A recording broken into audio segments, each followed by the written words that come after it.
Most are afraid of unknown depths, skirting shores thinking world flat, and with the island girls in celebration of new religion. Nobody led me or said this way. I sailed alone on makeshift raft with wind as companion.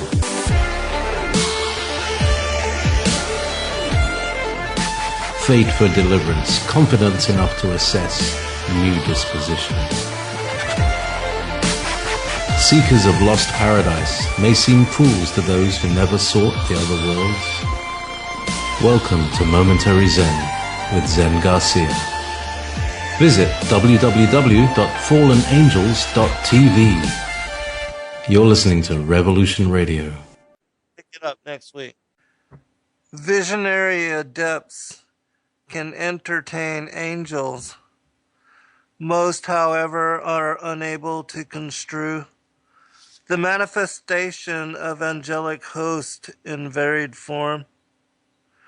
We are precarious when in the company of angels. It seems it is beyond our scope to comprehend the interventional spirit, ignorant and dismissive. We placate such occurrence should it occur, relegating the specter of such possibility to imaginative inclination. Few understand ceremony which could invoke angelic interlude, seeking dialogue with ethereal proprietor, the Holy Spirit. Welcome all, I'm your host Zen Garcia. This is Momentary Zen on Studio B at Revolution Radio on freedomslips.com, and I thank you for joining me for what should be the last in the series on the topic of the ancient mysteries associated to the Emerald Tablets of Thoth, or Thoth, and to Atlantis, the prophecies associated with them, and the things such as remote viewing, which are connected to the esoteric aspects of our ancient past and the mythology, the legends and lore of many cultures and peoples worldwide. And that the things that we've come to know.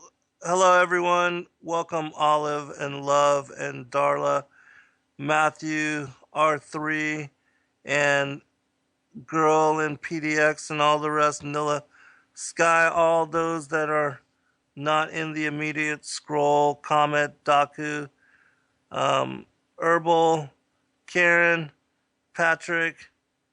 There's a lot of you in the chat room.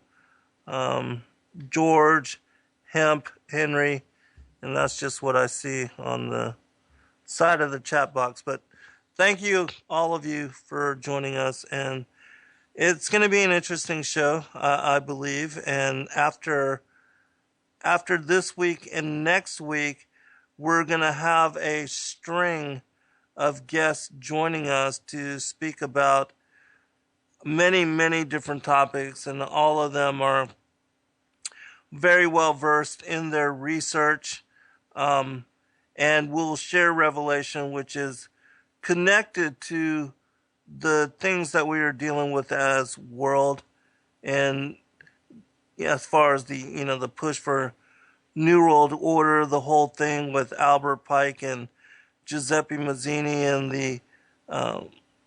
the orchestration of 3 global wars in order to push the agenda for global government, and the directives that they have on the Georgia Guidestones, which are, the emphasis for depopulation, control, police state measures where they can rule with impunity, and also the whole agenda for the strong delusion and the revelation of the fallen angels and their presence here upon this planet and within this solar system.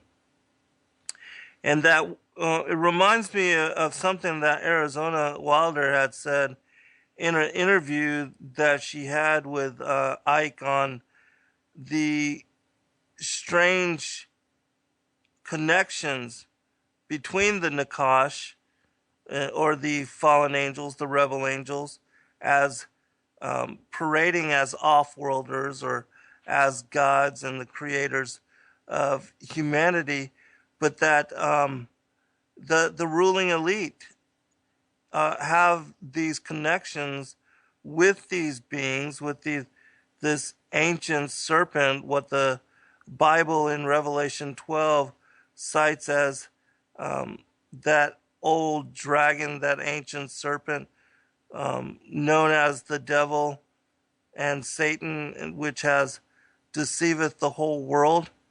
And those of you that have followed my work or have read my books, you know that I equate the ancient dragon and the Nakash of Genesis chapter 3 with being that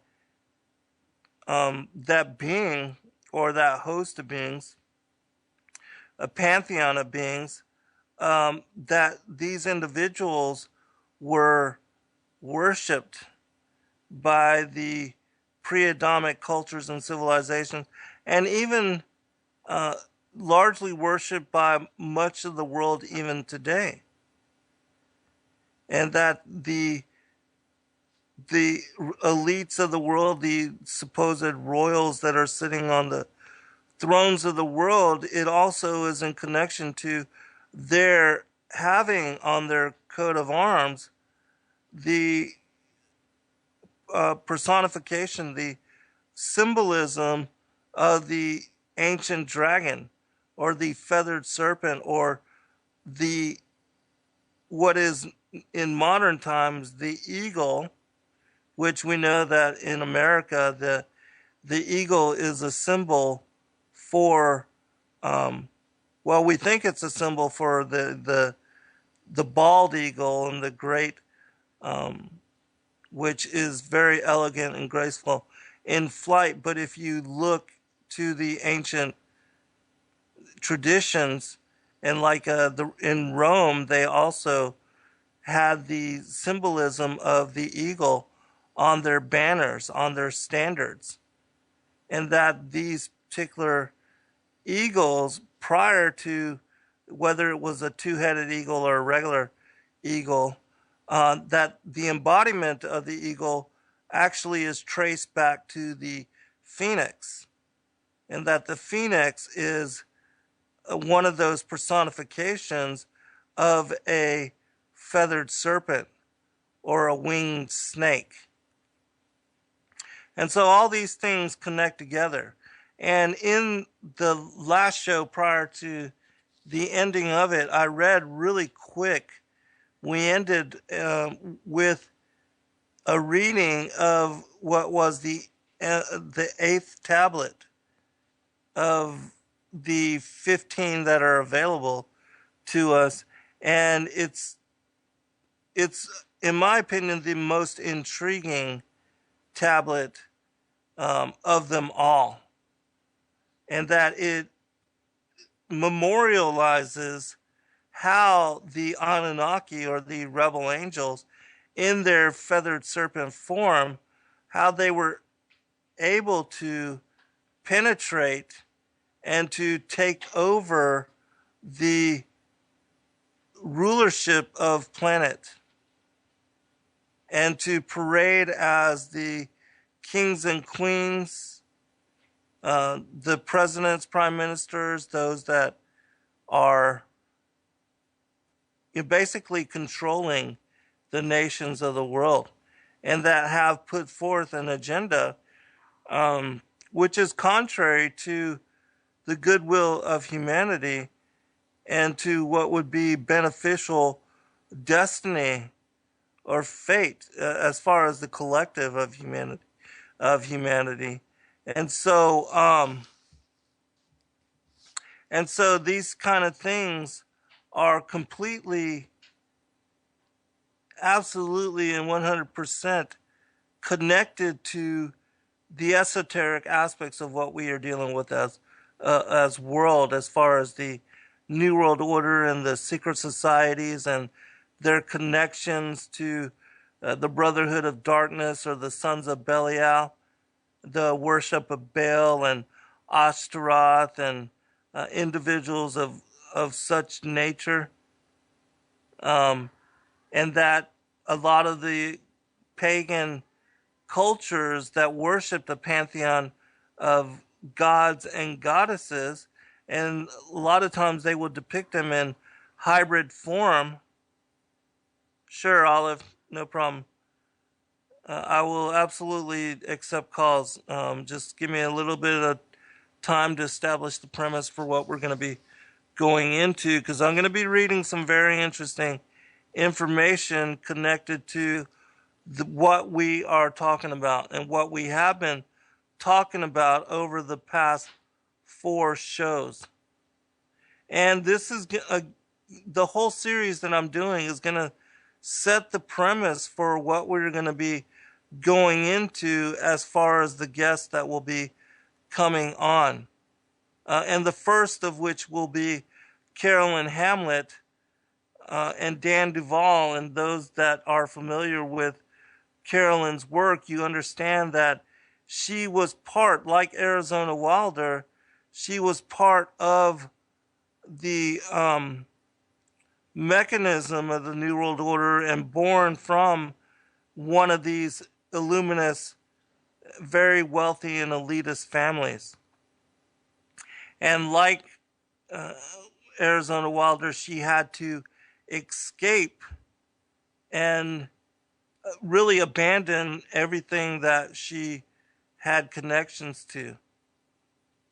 And that she, coming to see the light and the truth of the gospel and realizing that she was on the other side of the fence as far as that gulf, that divide which separates the righteous and the wicked, which is the same gulf which divides the paradise from Sheol and Tartarus, that she wanted to get right with the Most High God, which is Christ, Yeshua, some call him Jesus Christ. And that his embodiment, his incarnation in the flesh, was not, that he had largely pre-existed before his current flesh embodiment, which is also similar for all of us. And the only thing that would make us different from Christ and from the Father, as he calls him, or Yahweh Elohim, is that they were the pre-existing God, the one God, the Most High, the Creator that created all other things. And that we were part of the angelic host, the spiritual hierarchy that is known and written about as the sons of God, and that the whole war in heaven on our actions and the determinations that were made during that time, our spiritual lives, our spiritual embodiment prior to our flesh embodiment, that those decisions are catalysts for why we find ourselves in flesh now, or what it says in the Bible in Psalms 82, that we would have to die like men. As angels, we would have to die like men, because the same punishment that went forth for Lucifer and as well as Adam and Eve is the same punishment or the same sentence that all of us had been sentenced to, that judgment of coming into the flesh. All of us find ourselves, under that age, that world age, in that particular that, we find ourselves incarnated in flesh now. But anyways, so I'm going to talk about some of those things, and we'll pick it up with the Emerald Tablet, and then I want to share some of the things that Arizona Wilder had put forth in talking about something else that has just recently come forth, and I have not even had a chance to review it, but one of my friends told me um, about the Farsight Institute. And those of you that have heard me mention them know that they are an eclectic group of ex-military remote viewers, and that they are the best of the best at what they do, and that they utilize some of the techniques as talked about in the Emerald Tablets, as far as, because astral projection or lucid dreaming is similar to remote viewing, in my opinion, and that they utilize such techniques in order to gather information about certain targets, and they're not, prior to viewing them and seeing them and sensing and writing down a data set for what it is that they see, they are not told what the target will be, and are not given any other details other than a set of questions which would, guide their remote viewing sessions. But it isn't until afterwards, after the data sets are, sent in and compiled, that they are even told what the focus of the session was. And it's very interesting because the first time I had heard about them was in their connection to the work that they did on how the pyramids of Egypt were constructed and whom was responsible for their construction. And it was in that the work that they did and the information that they released, because they did a video on this, that I learned that they had remote viewed what they call the overseers, and that these overseers were, in their own words, praying mantis-like people, or reptilian in scale, and that the pre-Adamic humans, which they had utilized as the menial labor, the slave labor, and that the pyramids were, not created with, rolls, logs, and huge, massive amounts of human strength, but that they were able to utilize energetic instruments and ley lines and things of that nature to lift very heavy stones and to make them basically anti-gravity technology to lift such huge megalithic type stones and to place them in formation. And that this was how the pyramids were. And a lot of the other megalithic structures also, even though they only remote viewed this one, but it was the same beings that did a lot of these megalithic structures, and that the same technology was utilized here in the construction of the pyramids, as well as, I would say, many of the megalithic structures worldwide. And also, not just here on the Earth, but also on other planets like Mars and the Moon, and other places like the monolith on one of the moons of Mars. And the reason I mention them and talk about that is because they just did a whole nother video series where they remote viewed Mars and just, released a data set. And as I mentioned, I was not able to review that prior to doing this show, but I absolutely plan on doing so. And that another interesting thing, which you can find the data set for this as well at the Farsight Institute, is many of you have heard me mention and speak about the timeline for Genesis, or the timeline for creation, and where I talk about the war between the Lord of Hosts and the dragon Tiamat, and how I equate that with being how the old earth as Tiamat was split asunder and destroyed as a watery planet that had once had a cloud layer enveloping it, much like the outer planets, which are totally covered. Their hardened core and the surface are covered by this cloud layer. And all we see when we look at them is these cloud layers, but we don't actually see the subsurface or the surface of the planet.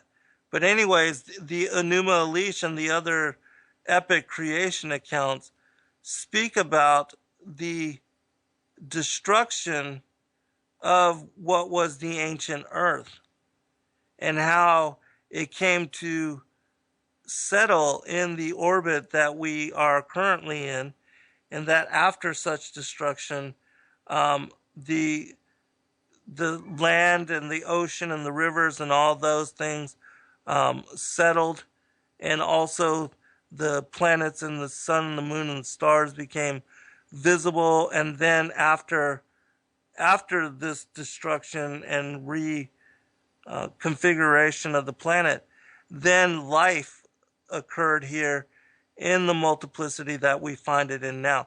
And the reason I mention this is because they also did a data set where they speak about this, the destruction of the planet that used to be where the asteroid belt now is. And these are all, as I said, ex-military remote viewers that are looking into some of the anomalous, as far as the manifestations of the things like the pyramids, the creation of them, whether there was life on Mars, structures on Mars, even like with, how the asteroid belt came about. They have done work on those things, and their work has basically confirmed the things that I wrote about in my books and the release of those books where I talk about these particular things. I don't know how long the Farsight Institute has had their website up and their information available.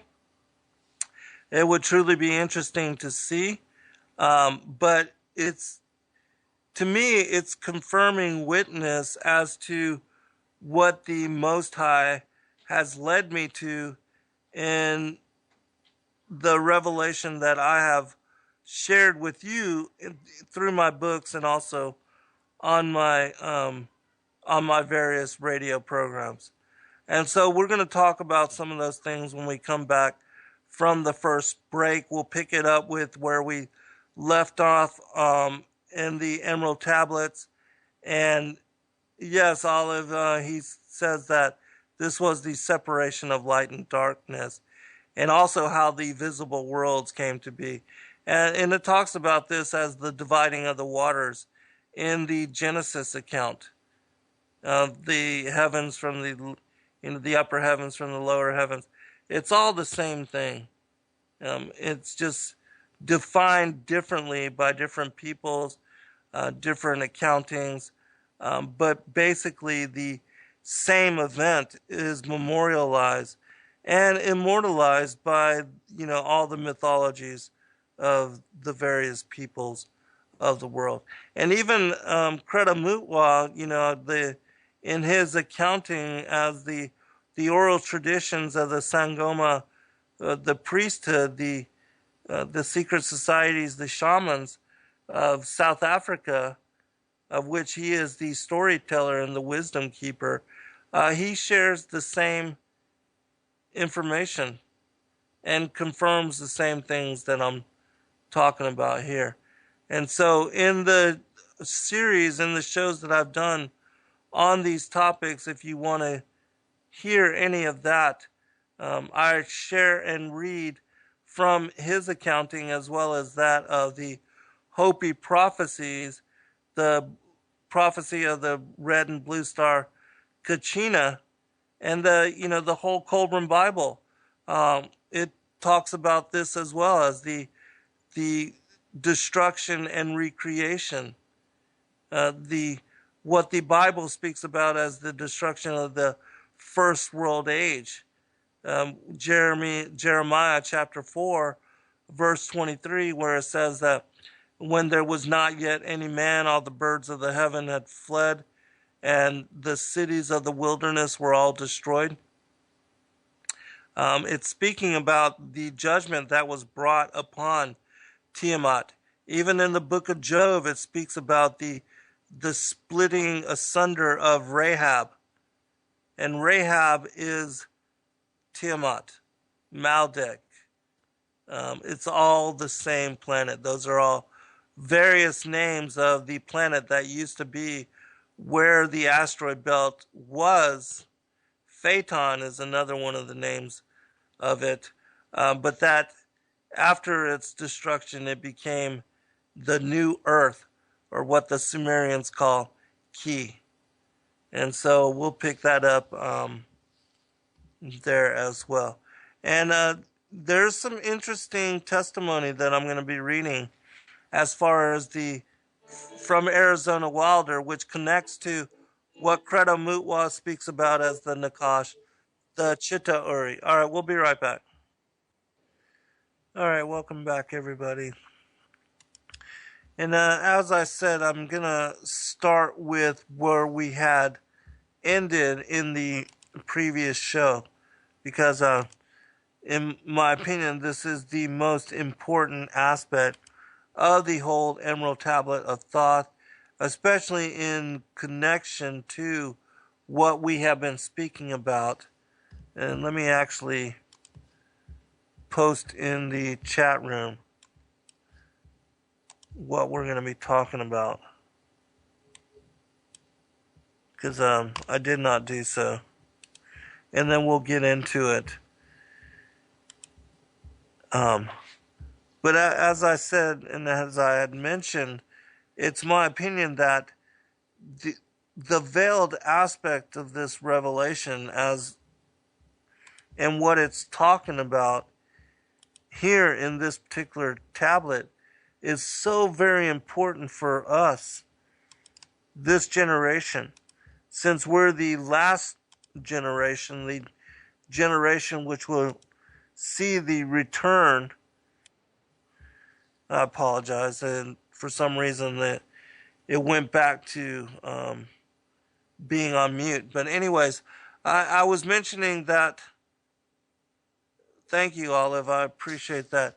I was just mentioning that we're going to pick up with where we had stopped off in the Emerald Tablet 8, because this is so important for our generation as the Fig Tree generation, the last generation, all the information that is connected to the revelations that we are privy to, for explaining the principalities, the powers, the rulers of darkness, wickedness in high places, that even though it seems... I'm back on, I apologize.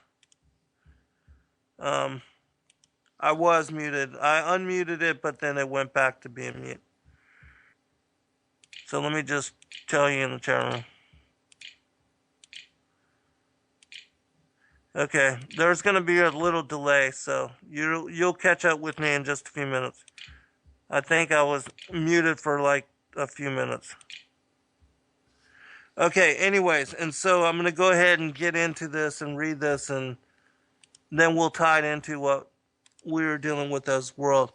And it's going to connect to, again, that the veiled aspect of the new world order.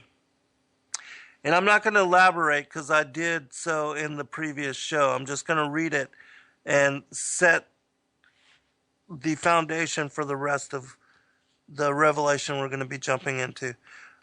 Speak I of ancient Atlantis. Remember, this is from Thoth, who was an Atlantean priest king, and that he was sent to, after the destruction of Atlantis, he went to Egypt and helped them to establish the culture and civilization there. And that the reason the Atlantis was destroyed is because there was a division among the rebel angels, the Anunnaki. Some were getting involved in dark magic and opening ritualized stargates where things such as victim sacrifice, the blood was being offered, children sacrifice, things of that nature, which was invoking and calling in very dark entities, interdimensional forces. And then the other side of it is that there was a group of the rebel angels dedicated to truth and to light and to the law of one, and also to the knowledge of the Most High, that they were at war with the sons of Belial. And the Dead Sea Scroll speaks about this in the scroll, the War Scroll, it's known as, the war of the sons of light with the sons of Belial, or sons of darkness. And so, it's going to set that whole premise up. Speak I of ancient Atlantis, speak of the days of the kingdom of shadows. Remember, they got involved in very dark ritual, and that was the reason for the impending judgment that was sent by the Most High to destroy Atlantis. Speak of the coming... Hold on. I need to zoom out just a little bit, so give me just a minute. Because I can't see some of the words. But...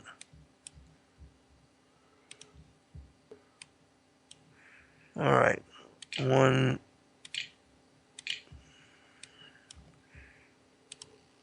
Okay, that's better. Speak of the coming of the children of shadows. Out of the great deep were they called by the wisdom of earth men, called for the purpose of gaining great power. Far in the past, before Atlantis existed, men there were who delved into darkness, using dark magic, calling up beings from the great deep below us. Forth came they into this cycle. Formless were they, of another vibration, existing unseen by the children of earth men. Only through blood could they have formed being. Only through man could they live in the world. In ages past were they conquered by the masters and driven below to the place whence they came. But some there were who remained, hidden in spaces and plains unknown to man. Lived they in Atlantis as shadows, but at times they appeared among men. When the blood was offered, forth came they to dwell among men. Which, this brings me to a part of the Arizona Wilder testimony that I want to share real quick. She says, well, it's kind of twofold. The question was, what's the connection then between you having psychic abilities, those being recognized from the start and you being brought through to conduct their major rituals? Arizona says, well, it's kind of twofold. First of all, they needed the psychic abilities because they control or attempt to control events. Because I would have the ability to foretell what was going to happen. And they needed the information to try to control an outcome that was good for them. The second thing is that during the rituals, you had to have psychic ability. You have to be very powerful in that way to call out the old ones who are also reptilian, that come from another dimension. They actually materialize from out of another dimension and are present at rituals. And they are so powerful, and there is such an evilness about them that they want out of this other dimension, and they have to be called out by someone who has that power. And the reptilians don't have this power. That's very important. They don't have this power to call out these old ones who have to do with them. One other part. What is it that humans have that the reptilians don't have? That means they don't have the power to connect interdimensionally, and some humans do. Arizona says, we have the ability to foresee, to be able to become vibrationally higher and see into those levels, go into those levels, and in fact, agencies use this. Remember I was telling you about the remote viewing? They call it remote viewing. Humans have the ability to go into the past, to go into the future, to go to other places, to astrally leave their body and to see things. And we always had this ability. So during ritual, these old ones are called out. And they are what Christianity would have called the demons. They are called out, and there is a circle that has a hexagon in there, which is a powerful occultic symbol. And then there is a pentagram, and then in the middle of that, there is a triangle. And if you're the one calling them out, then you stand in the triangle so that you're not devoured or taken by these creatures that come out. All right. Now in the next part, we're going to get to some of the blood offering. But I wanted to go ahead and read that and tie that into what we are reading from. Because remember, these beings are called from the deep below, and they are cited as in the Emerald Tablets as being formless and of another vibration, existing unseen by the children of earth men, and only through blood could they have formed being. And the other part of it was, lived they in Atlantis as shadows, but at times they appeared among men. When the blood was offered, forth came they to dwell among men. All right, keep that in mind. We're speaking about those dark entities, what the Bible refers to as the powers, the principalities, the rulers of darkness, not of this world. Okay. In the form of man move they amongst us, but only to sight were they as our men. Serpent-headed when the glamour was lifted, but appearing to man as men among men, crept they into the councils, taking forms that were like unto men, and slaying by their arts the chiefs of the kingdoms, taking their form and ruling over man. Only by magic could they be discovered. Only by sound could their faces be seen. Sought they from the kingdom of shadows to destroy man and to rule in his place. All right, so basically this passage is talking about these reptilians, these Nakash, the feathered serpent, or what we know as dragons, or the dragon-like beings, the Nagas, or whatever you want to refer to them as, Quetzalcoatl, Viracocha, all the same beings, the Nakash. These beings snuck into the ruling governments, the monarchies of the world, and taking over the forms of these particular individuals that were ruling as kings, queens, princesses, and princesses. They were able to take over the collective fate of the world and to make decisions for nations and in a conglomerate of nations. So basically, globally, their impact was felt and their directive was asserted. Slaying by their arts the chiefs of the kingdoms. So not only did they take over and possess their bodies, but assassination, taking over their forms, ruling over man. Sought they from the kingdom of shadows to destroy man and rule in his place. This is exactly what occurred over time in history and being, and why it is that Princess Diana speaks of the Queen Mother, or the Queen Elizabeth, as being reptilian, or a lizard, or even a toad. You remember the Bible speaks about the demons that come, describes them as being frog-like. It's the same, all of it is the same thing. All right. I guess I'll go. I'm going to go ahead and read this part. No, I'll finish this and then I'll read that. Swift then they lifted the veil from the serpent and cast him forth from place among men.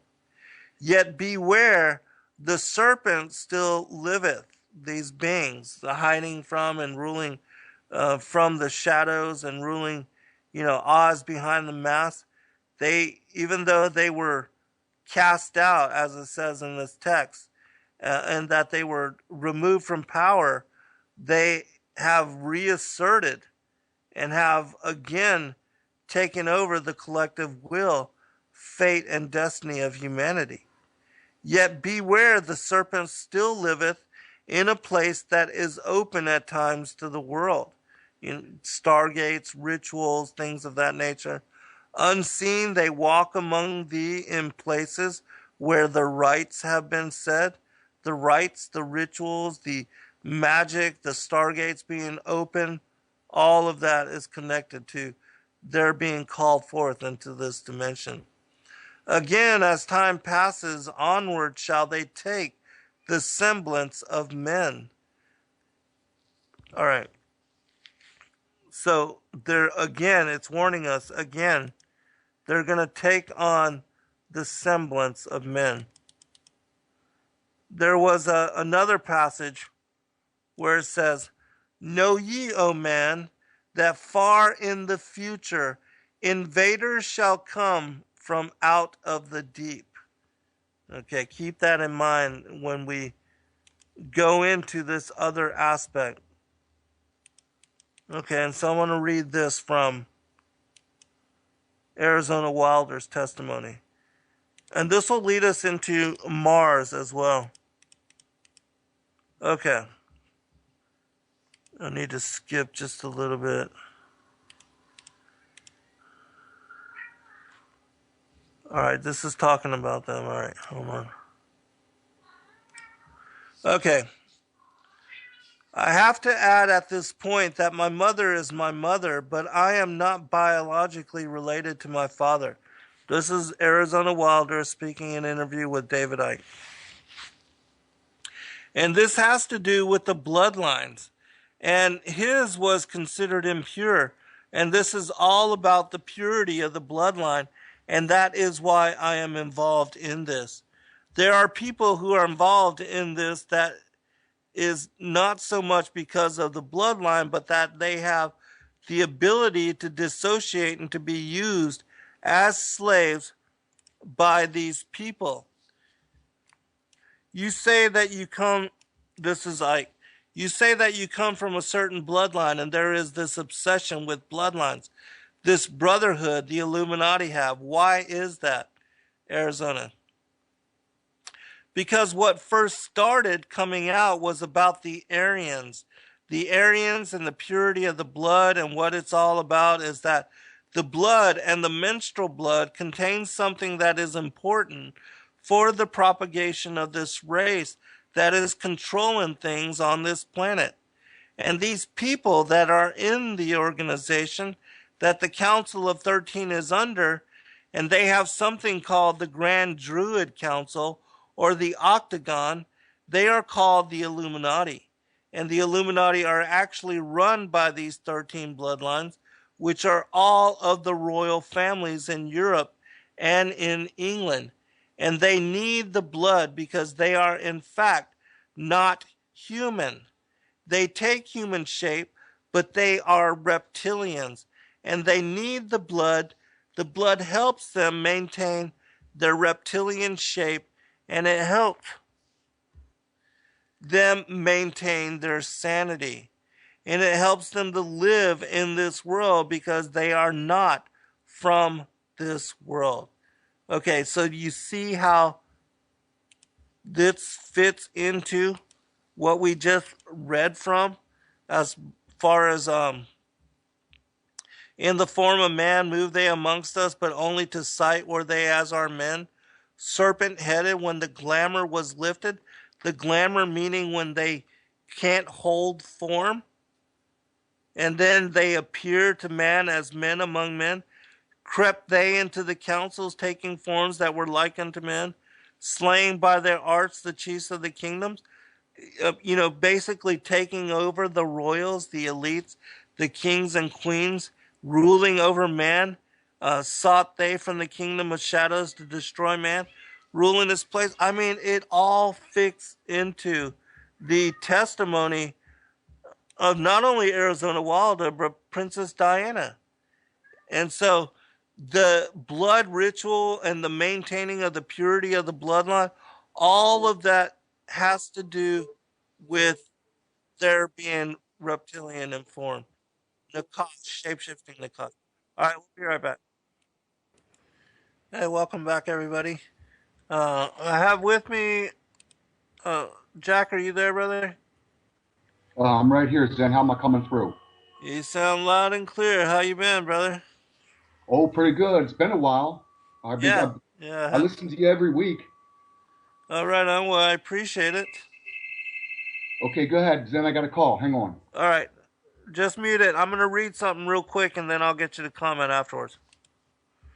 All right. I wanted to follow up on what we had talked about prior to going on to the break, but also I want to make mention, everybody, that if you can, to please support the network, the Revolution Radio, and all of our efforts and endeavors to do the things that we do and bring in to you the information that we are able to and blessed to be able to share and speak about in as far as truth is concerned, because there are so many stations out there that are just going through the motions and just sharing, in my opinion, things that are not fully relevant as far as understanding our condition and what we're dealing with, as far as the elites being devil worshippers and Satanists, and why they do these particular blood rituals, and that they're being controlled. They are just really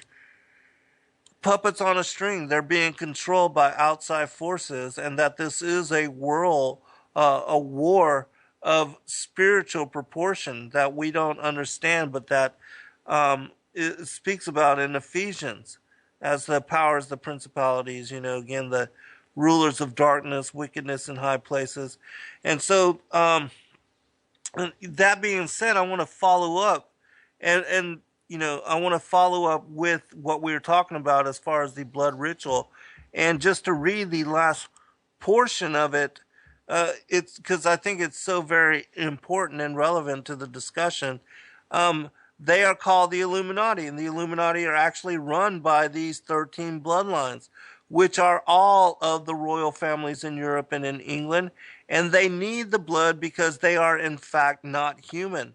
They take human shape, but they are reptilians, and they need the blood. The blood helps them maintain their reptilian shape, and it helps them maintain their sanity, and it helps them to live in this world because they are not from this world.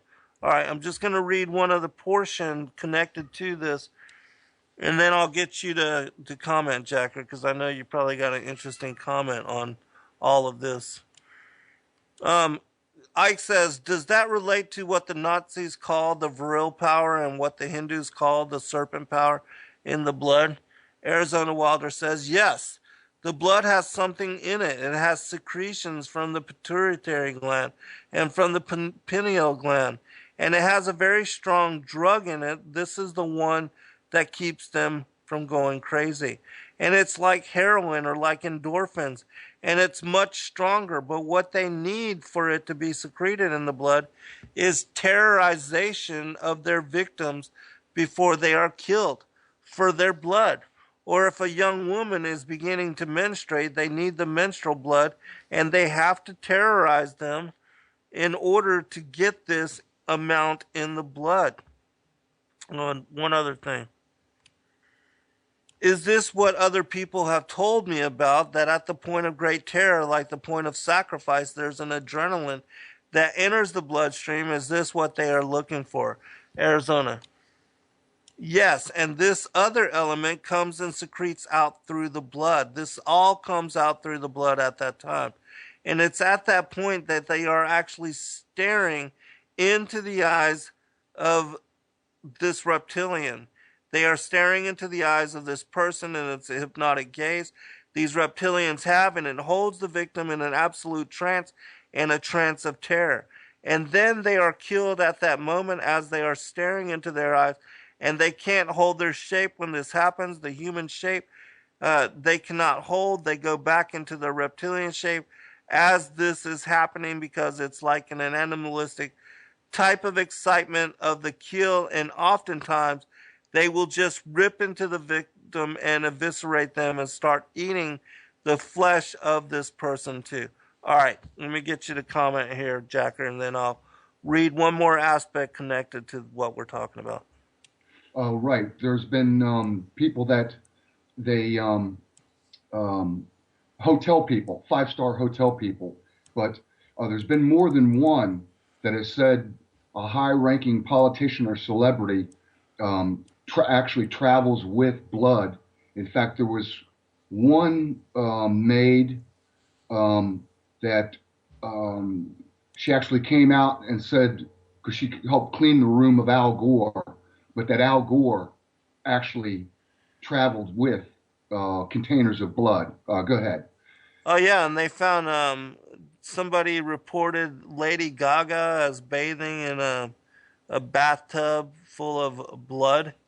And that was reported. And so, yeah, and, I think a lot of that is connected to what we're talking about here. And even though it sounds completely bizarre, and sounds just like something even beyond science fiction, I mean, this is the reality. I mean, there's too many confirming witnesses, disjointed individual accounts from people that have never met, different parts in history, eras of history, that all are basically asserting the same thing as what we are talking about here. I'll get you to comment again, and then I'm going to read one other aspect. Jack, are you there? Oh, yeah, I'm here. No, go ahead and read, Zen. Go ahead. All right. This is also connected to what we're talking about as far as the blood rituals and why they do the things that they do. It says, this is Arizona continuing, but I skipped some of the interview. She says, I believe there's a time coming, because of what I've been told, when they are not going to bother having to hold that human shape as they had to before. And they want that time to come. It's almost upon us. Remember from the Emerald Tablets, I had read, "Know ye, O man, that far in the future invaders shall come from out of the deep," that this is all connected to this particular thing. Hold on one second. All right. I just had to take a sip of water. All right. Now I'm going to read another thing that's connected to this. And then we'll read something that's connected to Mars, because this is another aspect of the story. But from a different portion of the interview, it says, David Icke, why do the reptilians want to manifest these demons at their rituals? Arizona, it brings power to the rituals. It brings power to them. They are told things by these entities, and they are encouraged to go on with what they are doing. And knowledge is imparted to them through these entities, but it takes a person with the ability to bring them out and make them answer, because they don't want to cooperate. But they have to cooperate when the right person has control over them. Ike, it has to do with that person's energy and ability, question mark? Arizona, yes. Ike, you talked about the Aryan race coming from Mars. One expression of it seems to be very clearly what we call the Phoenicians. The Phoenicians had two deities, St. George, which became a British deity, who defeated the dragon, which seems incredibly symbolic, and also St. Michael, who, according to the legend, banished Satan, or this negative force, into the abyss.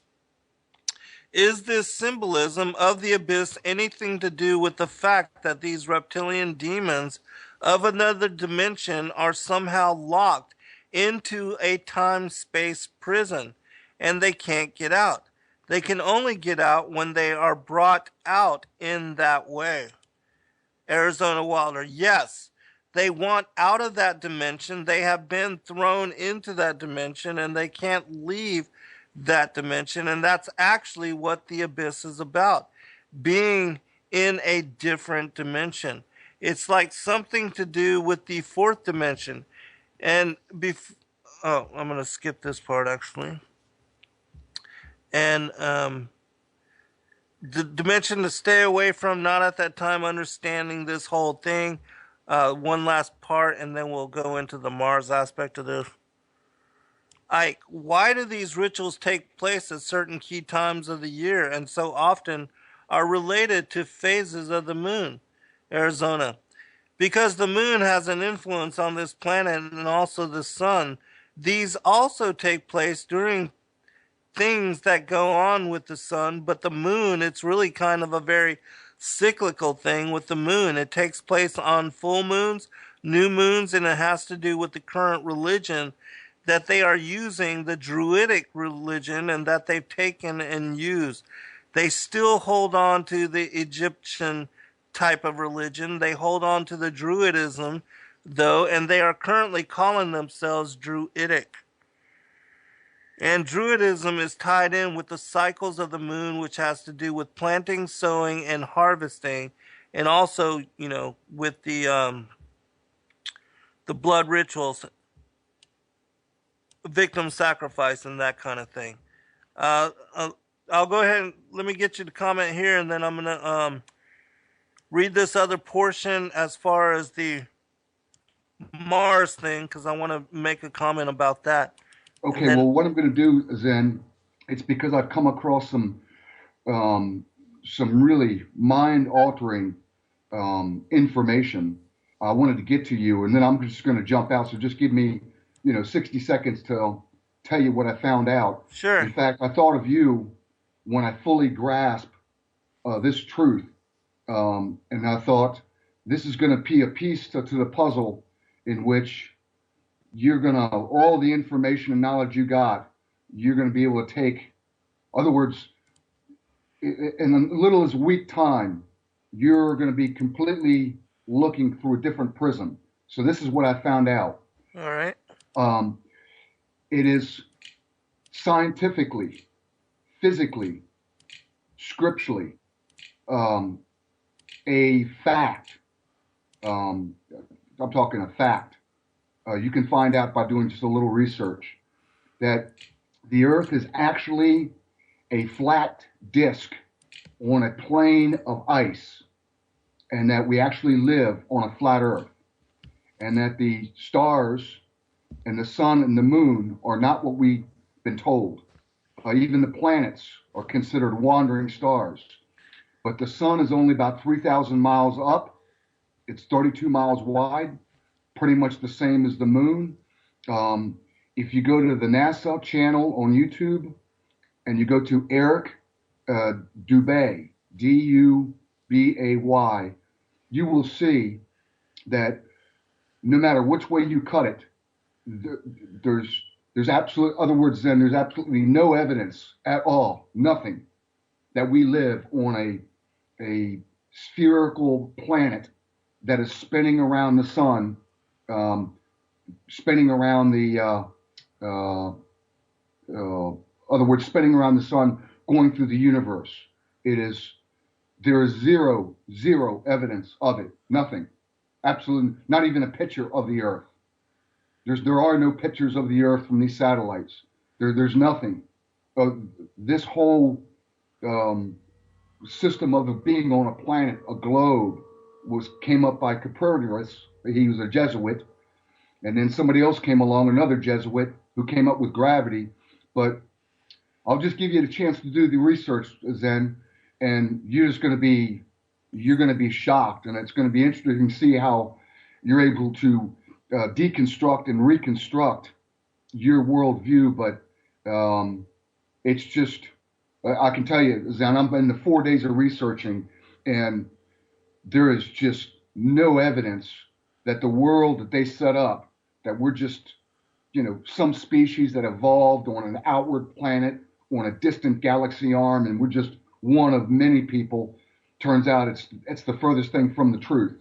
But I'll grab those links and throw them in there. And so thanks for letting me come on, Zen. Oh yeah. Well, let me ask you this before you go. Well, what about? Are you saying all the photos of like the Earth from outer space are fabricated? I mean, how do you? Oh yeah. No, they're all composites. NASA admits it. NASA admits that all the photographs that we get are photoshopped. That's the way they have to do it, because they got these really technical equipment, and they can only take ribbons of the Earth, and then they have to rebuild them. And so is this like for all the planets? Are they all flat plains? Now that we don't know. They could actually be planets. But if you take a mechanical telescope, and you don't go off the pictures that NASA gives, if you leave NASA out of the equation, the only thing that we really do know about Mars through a mechanical telescope is that what the Bible calls wandering stars. And also the Bible actually says that the earth is laid open and bare before the Lord. When the Lord returns, all eyes will see him. The star, the North Star that you see, when you do a time lapse, you're going to come across all this. You'll see all the stars in the heavens spin right around the North Star, which is our North Pole, which is in the middle of this circular disk. It even talks about the plane of the Earth, and the Earth is planted, and the Earth is planted firm by the Lord and cannot be moved. I mean, all of the scriptures. Let me ask you this other thing then. What about those people that have sailed around the world or have flown around the world? I mean, how? Oh, exactly. Okay, sure. I don't want to hijack your show, but the people who sail around the world. So there's video, there's footage of people standing on a beach, and they watch like a tanker truck. A tanker or a big ship goes out to sea, miles and miles and miles out to sea until it disappears. Well, guess what, Zen? All you got to do is just pick a telescope up and take a look, and you can see the full plane. No matter, you can take a GoPro camera. You'll see this online. They'll put a a flat lens on it, not the fisheye lens, the flat lens. They'll get a weather balloon, a big balloon, and fill it full of helium. It'll go up to 120,000 feet. You'll watch that. The footage as it shows the Earth. The Earth is always dead level, all the way up. I mean, laser flat, all the way up until about 120 feet. The balloon pops because of the pressure or whatever. The guy who made the jump, Zen, who jumped out of the highest skydiver, I think he went up to like 139,000 feet, and then he in this capsule, and then he opens this door up and he jumps out. Now, the camera that's on his helmet is a GoPro camera that's got a fisheye lens in it, so it looks like the Earth is curved. But just go to that footage, Zen, and take a look when he opens that door up to that capsule and he gets ready to jump from 139,000 feet. Take a look at the plane of the Earth. Completely straight, razor straight, flat. Yeah, but no, what I'm talking about is the people that fly around the Earth or that, sail around the Earth. If it was flat, wouldn't they like fall off the edge somewhere? No. The edge is actually, you can actually go and Google this, is what they call Antarctica.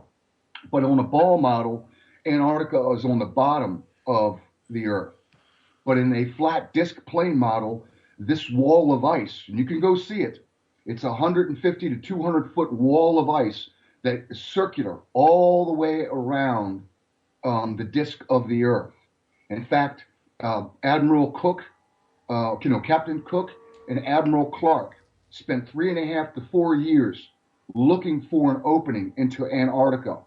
They went 69,000 miles all the way around. It was nothing but a solid wall of ice all the way around until they finally gave up, and then they went north. So what it appears to be is that on this, some people think it's an infinite plane of ice. We're like in a puddle. It's like the Lord's planted us on this plane, and whereas ice basically encloses the oceans. Okay, but you're still not getting what I'm saying. Like if a person goes east and they fly around the world, or they sail around the world, and then they keep going that way, and then they come back to their point of origin. And how's that done on a flat Earth, or Because it's a circular disc. In other words, think of the Earth as flat, but a circle disc. You can do that. However, if what you're saying, in other words, if somebody was going to fly from LA to Tokyo with the spin of the Earth, because supposedly we're spinning 1,000 miles an hour. That's what I'm saying. You're about to get your mind blown, Zen.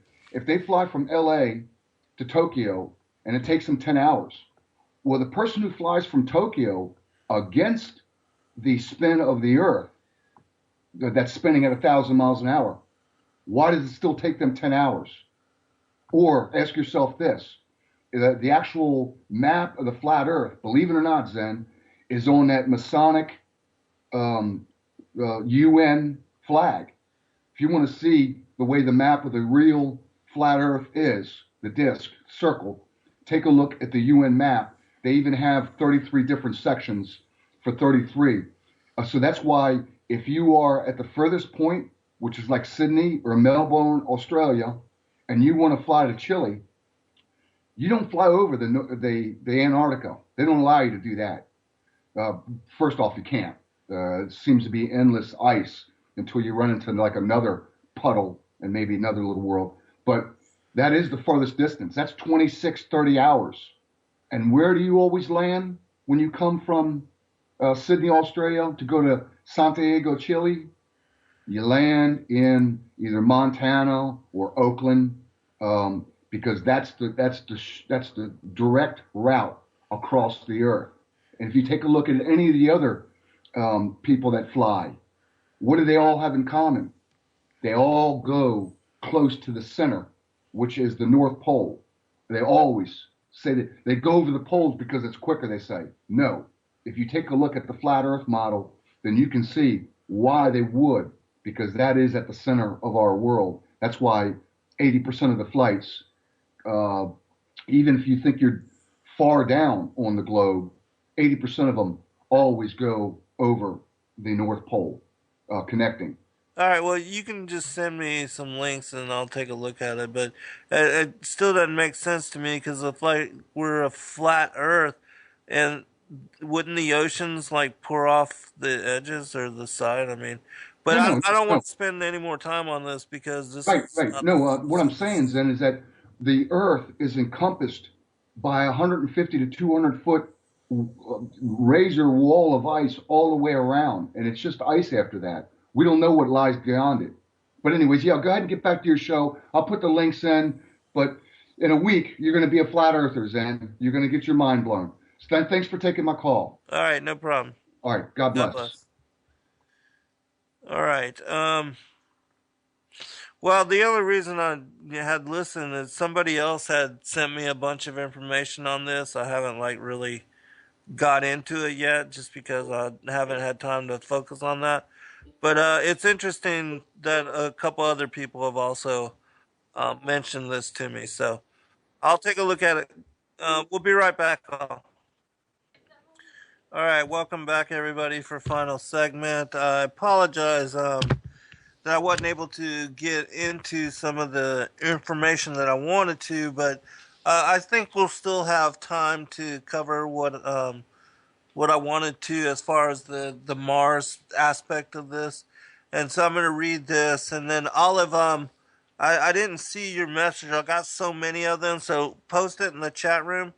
Um, because for whatever reason I couldn't find you on my contacts in Skype. So, and I'll answer you as I can. But I definitely want to read this and bring up this part of the show, and I'll check that in just a second. It says this: David Icke, in your experience being brought up in this Illuminati environment, were you ever told anything about where these reptilians came from, and what is the history of it all? Arizona. I was made to learn through Mothers of Darkness, which is a certain aspect of the organization because it was an early part of my training, the history of what was the Illuminati on this planet. And what I learned was that the Aryans were originally from Mars. And the reptilians came to that planet. They came from another place. They came to that planet to rule. They wanted to mix, so they said, with that race, but they became the overlords. And the Martians or Aryans were seeking to escape from it. They went to the moon and then they were attacked. And they then went to Earth and established culture here on Earth approximately 6,000 years ago. And at that point in time, they were doing well. And they were mixing with the indigenous population of this Earth. They were getting along. And then about 4,000 years ago, the reptilians arrived here and again began to take over. And they installed themselves in various places underground in the Earth. And also this one part of them, the ruling part, took over and became involved in the politics and in the religion and started controlling through these means at that point in time. And using the gods and deities that were believed in on this planet, they started infiltrating into that and becoming that. And blood rituals started happening. And since that time, that is the way it has been. And presently, they claim to have come from the Merovingian bloodline, and there are 13 bloodlines in Europe, all that are called royalty, which are developed from or come from, and they include the Aryans in this. And there's been a big push in this century, for example, when the Nazis came into power, fascists talking about the purity of staying pure, and the Aryan bloodline staying pure. What it is actually all about is keeping the blue-eyed blonde or light red-haired people, the bloodlines, pure. Because it is more powerful, and what is in that blood for these reptilians is more powerful, and they need that. And when you start mixing it with people who were indigenous to this earth, then it is not as powerful. It has nothing to do with a person's skin color or nationality. It has to do with keeping the bloodline pure for their use. One other question from Ike, and then I want to bring up something else real quick. I'll get to you here in just a few minutes, Alan. Let me just cover this part. David Ike. So blonde-haired, blue-eyed people are the purest from the reptilians' point of view. And they want to keep that bloodline pure because of how they need to use it. Yes, Arizona Wilder, yes. When I myself realized it had to do with blonde hair and blue eyes, I could not do anything about my eyes, and I'm not able to wear contacts or I would have brown eyes. But one thing I did do was cut my hair off because that was part of the rank I was. My hair was down to my knees and I colored my hair darker. And there were times after I did cut it off that they had gotten to me, and so the hair would be light red. But that is being in compliance with them. And I did not want to be in compliance with them. I want to expose them, and this is part of it. And I won't be what they want me to be. All right. Now I'm going to go to something else that I wanted to cover real quick.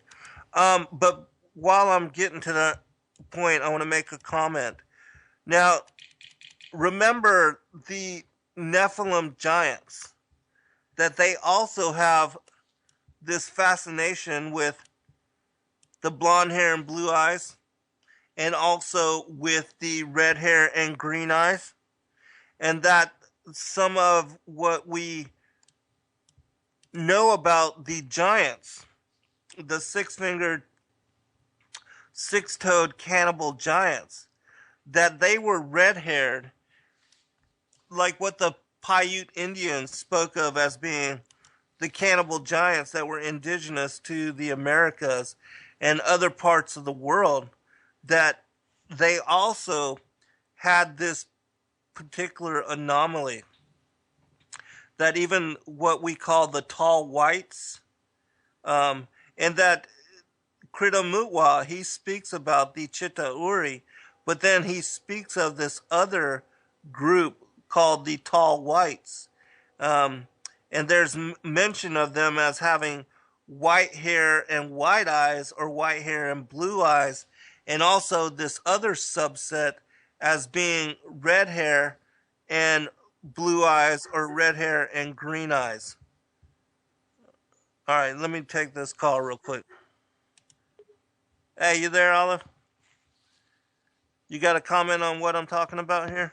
Can you hear me? Yeah. Yeah, I'll comment on that. I have that disc, that DVD of Arizona Wilder and David Icke, and it's a pretty amazing video. I've watched it quite a few times, and a few other of David Icke's. A lot of people say he's a shill, and I mean, we got Jack. You're talking about the flat Earth now, so I mean, the thing about the sun and the way that all is, but that's something different. Yeah. David Icke and that, yeah. So what do you think about that? I mean, you think it's a shill, or was it a legitimate interview? I was looking into. Well, I definitely think the information is legitimate, but I think David Icke is part of the establishment. That there's a video of him doing, these Masonic hand signs with that lady from the.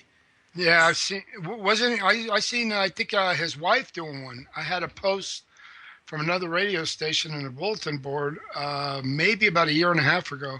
Yeah, no, I haven't seen that one, but Yeah. I definitely think that they are establishment. It shows him, the lady with I forgot the series that she does, Carrie something, but they did an interview, and at the very last part of the interview, if somebody wants to look it up, you can just look up David Icke Masonic handshake, and it'll pull up what I'm talking about. But I definitely think the information is very relevant, but that there are certain aspects of what he teaches that you have to be weary of, because he supports the whole Merovingian bloodline, and that Christ had children by Mary Magdalene, and he also says that he was Jesus, and that he's the Christ, and things of that nature. So you have to be you have to be wary. Yeah, it's interesting that he says that. Even Jesus said, "Don't you know that you are gods?" Right. Yeah. And so, I don't know. He could be part of like the what is it, Gear? His disclosure on UFOs and the phenomenon and the other anomalies, as well as David Icke could be the same thing. He's part of this established bloodline we know somewhere. Yeah, could be. But he's being part of the soft disclosure, you think? Possibly, because he certainly has brought out a lot of relevant information. And as I said, it's like that 96% truth, but that just a little bit of leaven that you have to be wary of. Well, I don't know if we're going to get 100% truth from anybody, but I know that when you speak well, and you do well on your shows. And I usually don't call in a lot because you're doing so good. Well, I appreciate that. I don't want to break it up, but how does I'll hang up after this, but if you could just throw this in, how does this tie in with the Archons and the Nag Hammadi with the Emerald Tablets? If you could tie all those in, and certainly. And then I'll just go ahead and hang up. And you're having a wonderful show. Thank you very much. Appreciate you, Olive. Thank you, brother. Okay. God bless. The Archons, as mentioned in the Gnostic text, they are the same thing as what we're talking about. What Kreta Mutwa calls the Chitta Uri. What the Emerald Tablets speak of as the serpent-headed beings. What the Bible speaks of as the Nakash. What the Hindus speak of as the Nagas, and the Chinese speak of as the dragon people, what the Cherokee call the rattlesnake people. It's all the same phenomena. What the Mayans call Quetzalcoatl, Viracocha, these are all the same beings. All right. Before we went to break, I was talking about what Arizona Wilder had made mention of, speaking about the possibility of these, some of these skull and bones being from Mars, and that these Draco beings arrived to take over Mars as well, and that was one of the reasons why that planet was brought into judgment, much like Tiamat.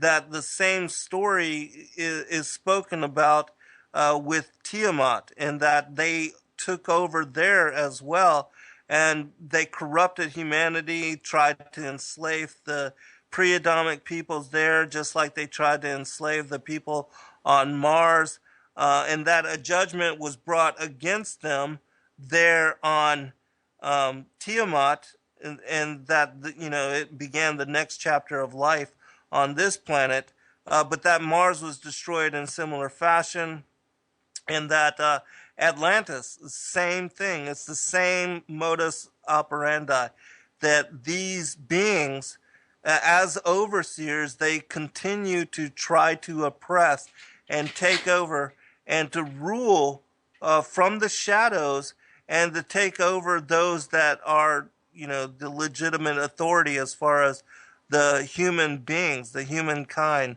And it's been the same thing over and over and over. And at every step of the way, the Most High has had to judge them and bring destruction to the things that they have established. And then they are forced to begin again, to restart again. And so, keeping in mind what Arizona Wilder had spoken about as far as Mars, I want to highlight and bring up something that the strangest source, Rush Limbaugh. He talked about a 7-minute spiel he had on one of his shows talking about the Gore report. And that in the Gore report, he was talking about life on Mars and some of the things that, I'm going to just read it so we don't run out of time. He says, as I mentioned recently, ladies and gentlemen, after reviewing data from one of the Mars rovers, NASA big press conference the other day concluded that Mars was once drenched with enough water to support life in a good habitable environment. I mean, this is incredible discovery, and NASA has still had to go out there and say that there's no proof that life existed. All they said was that conditions were there for there to be life, but this is not all NASA said, ladies and gentlemen. There's a lot that is not being discussed here. And as a powerful, influential member of the media, I know more than you do, especially about this. I have seen a highly classified report that has not been released publicly, and it probably won't be unless you consider my talking about it here to be releasing it publicly. It's a top secret report, codenamed the Gore Report. It was prepared by scientists from Area 52 in New Mexico, and they analyzed the Mars data, and there's some findings in this report, and I can understand why they don't want to release this thing, and I don't know it all, but I want to pass off what some of the Gore Report says. Now, before I continue reading, I want to make mention that I know a lot of people believe that this was all just a spoof, and that he was doing this just as, like almost like a Saturday Night Live skit making fun of humanity. But what is relevant here is that some of the things he talks about aligns with all of these other things that I have brought forth.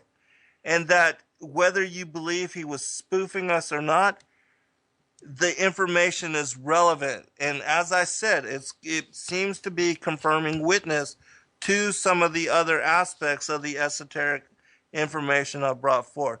And so I think it's relevant, and that he indeed is privy to something that the public was not. And here's the relevant portions that I'm going to read. There was life on Mars. That's what NASA is not being upfront. There was life. Everybody knows it. We can't be the only people occupying the universe. It's impossible. Why do we think we are? The only people God created, and sorry for those of you that don't believe in God, the only people who evolved from apes. And so it's clear that there was life elsewhere. And now that NASA has kind of let the cat out of the bag, if there were habitable conditions up there, we know there was life there. In fact, they found some DNA evidence up there that compares favorably to members of the Skull and Bones Society here on Earth. Remember what Arizona said. These people were highly industrialized, the Martians. They were technologically superior, and they were very arrogant people. And they thought that the power and the force of their existence was all that was needed to sustain them. And they didn't care a whit about conservation. They didn't care a whit about preserving anything. They got rid of everything that was pristine. In fact, they used the internal combustion engine. They were globalists. They got rid of all the countries on that planet. And they had just one giant society. And the powerful, rich just absorbed everything they needed from the best parts of the planet. They used it for themselves, and everybody basically suffered until everybody died out, because what happened was there was no checks and balances. Now, I'm going to skip just a little bit, but I want to also make mention that, remember, it's like it is here on this planet. It's this reptilian Nakash presence ruling through humanity that keeps us using petroleum and oil and destroying the planet, even though we don't, we could have free energy. And so the same thing happened on Mars. So, all right, continuing. They had rainforests. You don't hear about this. They had ancient rainforests. They had jungles. They had so much oil and gas. They had reserves out the wazoo. In fact, one of the things they found on Mars is that it's possible that there's still some there. Tiny little amounts, but it's clear. You saw the pictures from Mars. I saw the skeletons. At least I saw the fossils of the skeletons. There were people there, or there were beings there, but it looked like Pompeii. It looked like these people all died huddled together, and it was just swarmed and in an instant. You know, they were one day there and then gone. So many people living close together, it has to have been the result of urban sprawl. Nobody had any space, nobody had any room, and I saw it from the pictures that were released. It's clear, ladies and gentlemen, Mars was once the jewel of the solar system, and it was raped. Mars was raped. This is what NASA knows. This is what the Gore report says. Mars was raped by robber barons. Capitalism, dependence on combustible engines, led to global warming. The ecosystem that sustained everybody was destroyed. That's why the water they found is at the equator area. The ice caps melted. Exactly what's happening here, folks. Exactly what's happening here.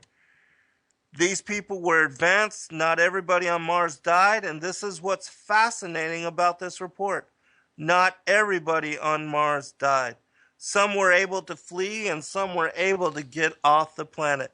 This is what they can't afford to release. UFOs, yep, all these sightings, all of these blinking lights, all of these unexplained things, they're real. And that's why they're calling this Area 52. I'm skipping a little more. Those are Martians escaping the destruction. I think this goes way back before we were alive. UFOs have been happening all over. But the elites got off. The elites were able to travel in space. They weren't very many of them, but they were able to get off, and they fled the planet in time. The stunning thing about the Mars report, the Gore report, is that they're here. These people that destroyed Mars are here. They are on Earth, folks. They are in America. They work at Halliburton. They worked at Enron. They worked at WorldCom. They're at Boeing. They came to America, and the Gore report clearly illustrates they have not learned a thing from their experiences on Mars. The truth is out there, far, far out there.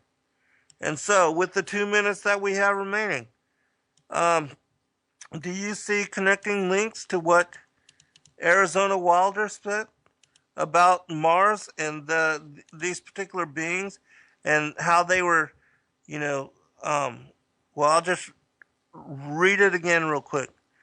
And what I learned was that the Aryans were originally from Mars, and the reptilians came to that planet. They came from another place. They came to that planet to rule. They wanted to mix, so they said, with that race, but they became the overlords. And the Martians or Aryans were seeking to escape from it. They went to the moon, and then they were there attacked. And then they went to Earth and established culture here on Earth approximately 6,000 years ago. And then, about 4,000 years ago, the reptilians arrived here and again began to take over. And they installed themselves in various places underground in the earth. And also, this one part of them, the ruling part, took over and became involved in the politics and then in the religion and started controlling through these means at that point in time and using the gods and deities that were believed in on this planet. They started infiltrating into that and becoming that.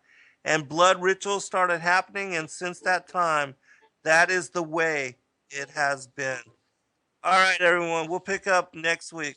God bless all.